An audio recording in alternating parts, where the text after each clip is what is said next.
성탄의 보편성. 여기서 보편성이란 말은 국적, 인종, 신분 차이를 불문하고 성탄절은 모든 사람이 함께 기뻐하고 즐거워하는 절기가 되어야 한다는 뜻인데, 그 성경적 근거는 다음과 같습니다. 첫째, 목자들에게 전해진 기쁨의 좋은 소식. 천사가 이르되 무서워하지 말라. 보라, 내가 온 백성에게 미칠 큰 기쁨의 좋은 소식을 너희 목자들에게 전하노라. 성탄의 기쁨의 좋은 소식을 최초로 들은 사람들이 나타나는데, 한밤중에 들판에서 양을 치던 목동들이었습니다. 유대나라 목자들은 불쌍한 사람들입니다. 차별 대우를 받았습니다. 왜냐하면 그 직업이 너무나 고달프고 어쩔 수 없이 떠돌이 생활을 해야 했기에 인격적인 대우를 받지 못합니다. 법적 증인의 자격을 박탈당하고 살았습니다. 항상 떠돌이 생활을 하니까 저 사람들은 증인으로 못 세운다고 할 정도였지요. 그래서 목자들은 사회인 중에서도 제일 하층 계급의 사람으로 취급받았습니다. 이들은 정착을 못하기 때문에 계획된 생활을 살 수가 없습니다. 물론 양주인은 보통 따로 있습니다. 여러분, 양떼를 몰고 광야에 나가 보십시오. 거기에 집이 있습니까? 문화가 있습니까? 사람도 없고 아무것도 없습니다. 그러니까 가장 인적이 드문 두메산골에 사는 것과 마찬가지란 말입니다. 거기서 양들과 더불어 마치 짐승처럼 사는 것입니다. 그러니 자연이 쓰리대 업종입니다. 사람들이 기피하는 직종입니다.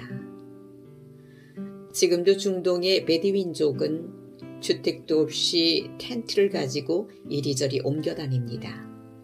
위생시설, 토일레트도 전혀 안 되어 있습니다. 부엌이 없는데 어디서 무엇을 만듭니까?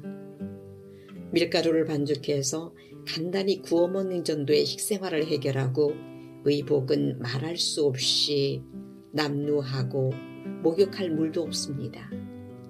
지금도 그 정도로 열악한데, 그러니 그 당시에는 오죽했겠습니까?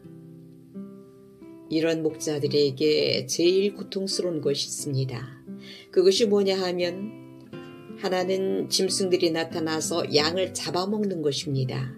또 하나는 양 도둑놈들이 그렇게 많았다고 합니다.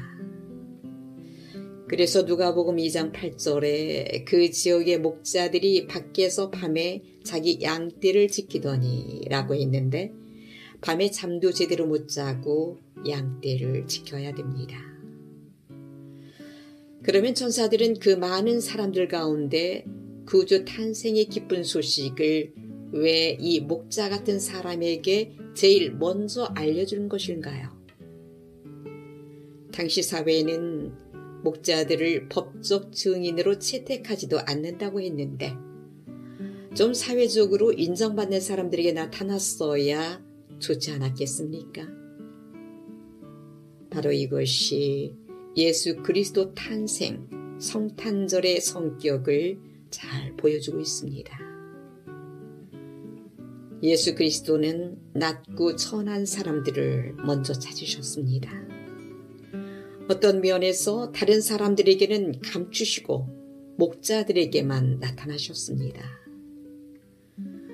세상이 모두 잠들어 있는 시간에, 목자들만 깨어 있는 시간에 천사의 소식이 그들에게 들려왔습니다. 그 당시 절대 영향력을 가지고 있는 사람들이 얼마든지 있습니다. 절대 권력자 헤롯이 궁중에 살았고, 절대 권위의 종교 지도자들이 예루살렘에 가득하게 살았고, 게다가 세계 최고의 군사력을 자랑하는 로마 군대가 정복자로 주둔해 있었습니다.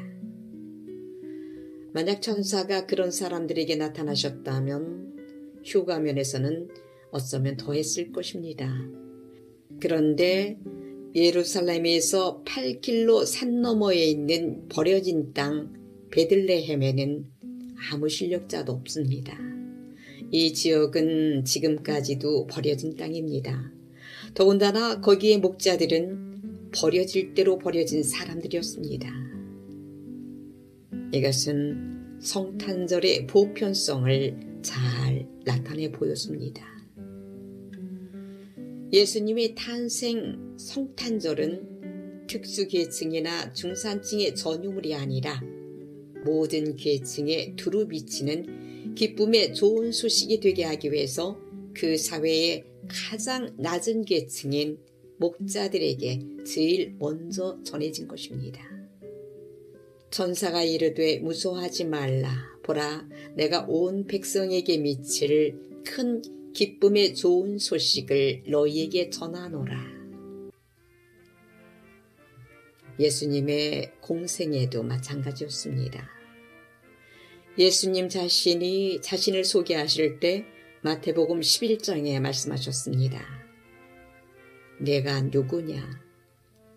내가 하는 일은 맹인이 보며 못 걷는 사람이 걸으며 나병 환자가 깨끗함을 받으며 듣지 못하는 자가 들으며 죽은 자가 살아나며 가난한 자에게 복음이 전파된다 하라. 예수님 주변에는 인간으로서 존경을 받지 못하는 사람으로 가득 차 있음이 탄생 때부터 나타난 겁니다. 왜 그렇게 하셨는가요? 바로 이것이 예수 그리스도의 사역의 특성으로 나타나 있습니다. 그러니까 예수님의 구원의 특성은 누구든지 내게로 오라입니다. 만약 예수 그리스도께서 당시 로마 황제의 아들이나 헤롯 대왕의 아들로 세상에 태어났다고 합시다. 누가 그에게 다가갈 수 있겠습니까? 그 나라의 최고 실력자들만 그에게 다가갈 수 있습니다. 만약 당대 최고 재벌의 아들로 태어났다면 누가 예수님의 친구가 되겠습니까?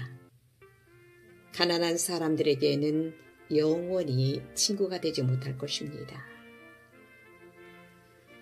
지금 우리 세상에서도 사람이 너무 세련되어 보이면 다른 사람이 접근을 못합니다. 다가갈 수 있는 틈이 없어 보이니까 아예 포기합니다. 또 말도 서로 편하게 해야 친구가 되지 너무 권위를 줘서 말한다든지 하면 친구가 안 됩니다. 예수 그리스도는 탄생부터 누구나 편안히 다가갈 수 있는 자리를 만들어 주셨습니다. 그러므로 오늘날 우리들이 성탄절을 지킬 때 우리들만의 잔치가 되어서는 안 됩니다. 성탄절 정신에 아예 위배된 것입니다. 가장 가난하고 소외된 사람들에게 먼저 성탄의 소식을 전한 천사들을 본받아서 그들과 함께 보편적으로 모든 사람이 모든 계층이 함께 기뻐하고 즐거워하는 것이 참된 성탄절의 정신입니다. 둘째, 동방박사들의 방문. 모든 사람들이 기뻐하고 즐거워하는 성탄절의 보편성은 두 번째로 동방박사의 방문에서도 잘 나타나 있습니다. 사실 동방박사들이 그 먼 곳에서부터 그 오랜 기간 동안 벼를 따라온 것은 어떤 분은 2년을 계산합니다. 헤롯이 2살 아래 다 죽이라고 했으니까 결코 우연일 수 없습니다. 그 목적은 성탄절의 보편성 때문입니다. 그러니까 유대민족뿐만 아니라 세상의 모든 민족이 함께 기뻐하고 즐거워하는 것이 바로 성탄절의 원래 성격이라는 것입니다. 예수님은 어느 한쪽 편이 아니십니다. 예수님은 혈통적으로 동양 사람으로 오셨지만 유대인은 외모가 서양인과도 가까워서 동양 사람들 누구든지 예수님께 친근히 다가갈 수 있습니다. 만왕의 왕이시지만 서민으로 오셨으므로 왕족이나 서민이나 구별 없이 다가갈 수 있습니다. 온 세상을 소유하신 부유하신 주님이시지만 가난한 자로 오셨기 때문에 부자도 가난한 자도 누구도 다가갈 수 있고, 남자로 오셨지만 여인들과 가깝게 사역하셨기 때문에 남자 여자 구별이 없고 하나님이시지만 인간으로 오셨기 때문에 인간들도 다 환영하고, 그래서 성탄 때문에 인간의 질과 격이 확 높아졌다고 주장하는 사람도 있습니다. 하나님이 인간과 친구가 되셨으니 전체 인간의 질이 확 높아진 것은 당연합니다.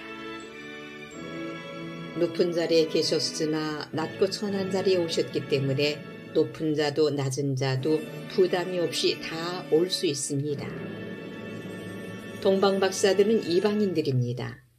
완전한 이방인들로서 구약적 관점에서 보면 쉽게 하나님의 언약 안에 들어올 수 없는 사람들입니다. 유대나라는 너무나 많은 외부 침략을 당한 고난의 역사를 가지고 있습니다. 아시리아, 바벨론, 이집트, 페르시아, 헬라, 로마 등 역사 무대에 일어섰던 나라들이 안 거쳐간 적이 없습니다. 동방박사들은 페르시아 사람으로 예상됩니다. 지금 이스라엘에 가시면 예수님 탄생하신 자리에 예배당이 있습니다. 그런데 페르시아, 즉 이란 사람들은 점령하는 지역에 다 불을 질러버립니다. 항상 불을 질러 폐허로 만들어버리면서 침략하는 게 페르시아 군대의 전법입니다. 그들이 아기 예수께서 탄생한 그 건물 앞에 왔을 때 유대 청년들이 막았습니다. 여보시오, 이 건물은 옛날 예수 그리스도가 탄생하실 때 당신네 나라 사람들이 먼 길을 찾아서 바로 예배드린 건물인데 불을 지르겠소? 그래서 군대가 에워싸고 그 건물을 보호해 줬기 때문에 그 건물은 불에 안 탄 것이라는 말이 있습니다.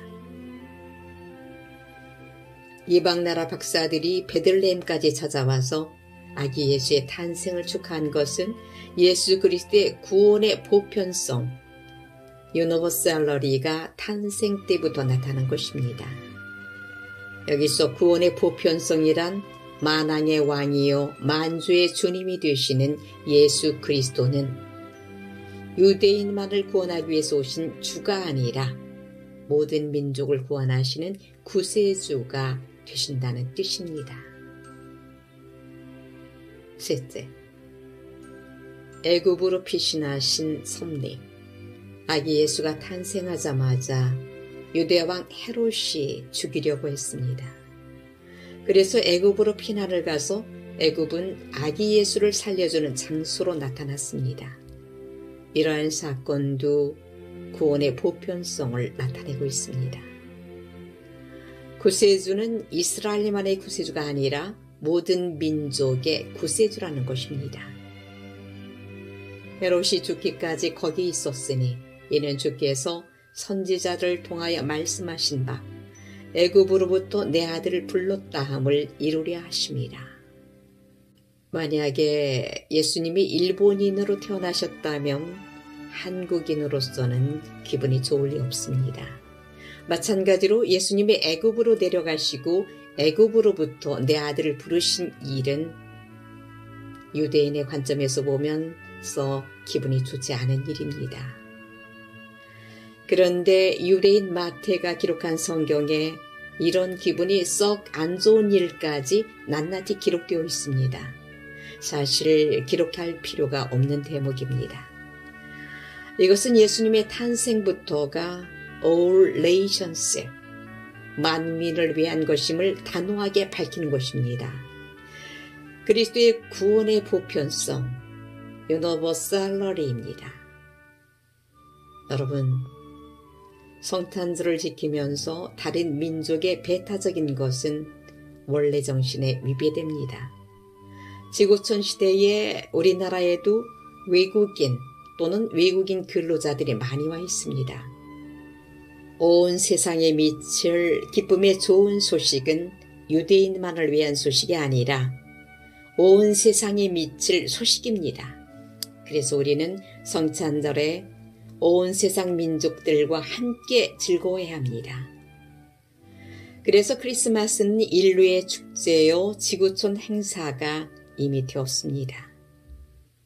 보십시오. 크리스마스 트리는 교회보다도 호텔이나 백화점 이런 곳에 더 화려하게 장식합니다. 그리고 성탄절은 기독교 국가뿐만 아니라 세계 대부분 나라에서 다 지킵니다. 보편적인 절기가 되었습니다. 크리스마스 불을 밝히지 못하는 나라는 불행한 나라입니다. 구원의 보편성은 탄생 때부터 이루어지는 선물인 것을 우리가 기억해야 합니다. 그 기쁨의 좋은 소식을 모든 계층과 함께 나누기 위해서 기독교 복음이 들어간 나라들은 다 성탄절 특별 사면을 단행합니다. 금년 성탄에는 특별 기도 제목이 하나 생겨서 마음 아프게 기도하고 있습니다. 하나님이여, 2018년 성탄절에는 북한 땅에 강림하소서. 북한 주민들이 세상에서 제일 불쌍합니다. 주님이시여, 찾아가 주소서. 거기 탄생하소서. 성탄절에 주님이 우리를 찾아오십니다. 주님은 인류를 구원하시기 위해서 2000년 전에 유대 땅에 찾아오셨고 120년 전에 한국으로 찾아오셨고 나에게도 찾아오셨습니다. 찾아오시는 주님께서 금년 성탄절에 특별히 북한 땅에 찾아가시도록 우리가 기도합시다. 북한 땅에서 기쁘다 구주 오셨네 만백성 맞이라 찬송이 더 크게 울려 퍼지기를 기도합시다.